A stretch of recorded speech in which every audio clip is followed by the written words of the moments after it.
Jamen, så blev det vores næste kamp. Vi havde sådan set set frem til en meget, meget svær kamp mod Lysing, fordi den første kamp i Lysing i styrtende regnvejr, jamen den vinder vi jo 3-2, som nok alle kan huske. Og det var vi selvfølgelig rigtig glade for. Og siden har vi sådan set også vundet stort set alt, hvad vi har rørt ved. Og der havde vi lige et enkelt udfald mod AGA. Og det havde vi lavet en klar aftale om, at det skulle gå ud over Lysing i dag. Vi vidste også, at det blev rigtig svært.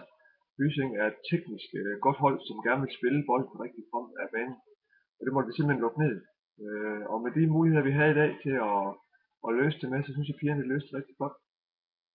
Vi kommer planmæssigt foran 1-0 på en dødbold, og endelig, må vi sige, får Cecilie Hall prikket den ind, og det er altså lækkert, at når vores angriber også begynder at score målene. Vi kommer også på 2-0. Sabrina, hun fanger jo en løs bold fra keeperen, og resolut så sparker hun bare i kassen fra 25 meter. Og der må vi sige bare, at første halvleg, vi er i fuld kontrol, og det er kun os, der bestemmer hele tiden. Det er kun, når vi laver nogle småfejl, at Lysing de bliver farlige, og der klarer Karoline sådan set det, hun skal inde i kassen. I halvlejen der snakker vi om, at 2-0, som alle siger, det er en rigtig farlig føring, men vi skal gøre tingene færdige nu. Og hvis vi ikke falder i niveau, jamen så er der slet ikke noget at være bange for. Og det må vi sige også, da vi får mål til 3-0 fra Julie Schreiber, som igen lytter efter, hvad træneren siger, så er det slet ikke så vanskeligt at sparke den i kassen fra den afstand. Så det er rigtig fedt at se, og det er også dejligt at se, at en af vores kanter og angriber også får scoret kassen. Og 3-0 til det på det tidspunkt, det er fuldt fortjent. Så bølger kampen lidt frem og tilbage, og vi falder i niveau.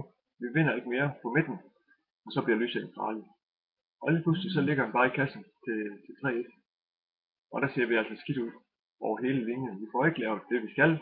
Vi får ikke gjort tingene færdige. Og så er der 3-1. Så begynder kampen at blive spændende. Der er 14 minutter endnu. Og alt kan ske nu. Lysing giver øjnene altså en chance for at komme tæt på.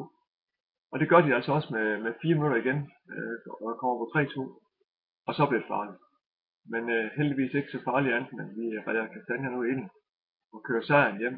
Og vinder fuldt fortjent på en solskinsdag. Det lover jo rigtig godt, at vi kan spille i start i alle slags vejr. Jeg synes, at det er fuldt fortjent. Vi vinder 3-2. Vi er fuld kontrol. Og nu er stort set puljen ved at være afgjort. Men vi havde et delmål, det var, at vi skulle vinde en af de næste 4. Og nu må vi sige, så det nåede vi i dag. Og det gør så også, at vi er nødt til at lave et nyt mål, som betyder, at vi skal vinde de næste 3. Og det er ikke et højt mål. Og det er det, vi skal gå efter. Men inden da, så har vi lige en pokalkamp på torsdag, der skal overstås på VB. Og der mødes vi jo inden dem, der bliver udtaget klokken 5 på torsdag. Men tillykke med sejren. Nyd weekenden. 3-2. Fuld fortjent. Vi ligger nummer 1. I hvert fald indtil videre. Vi ses på mandag.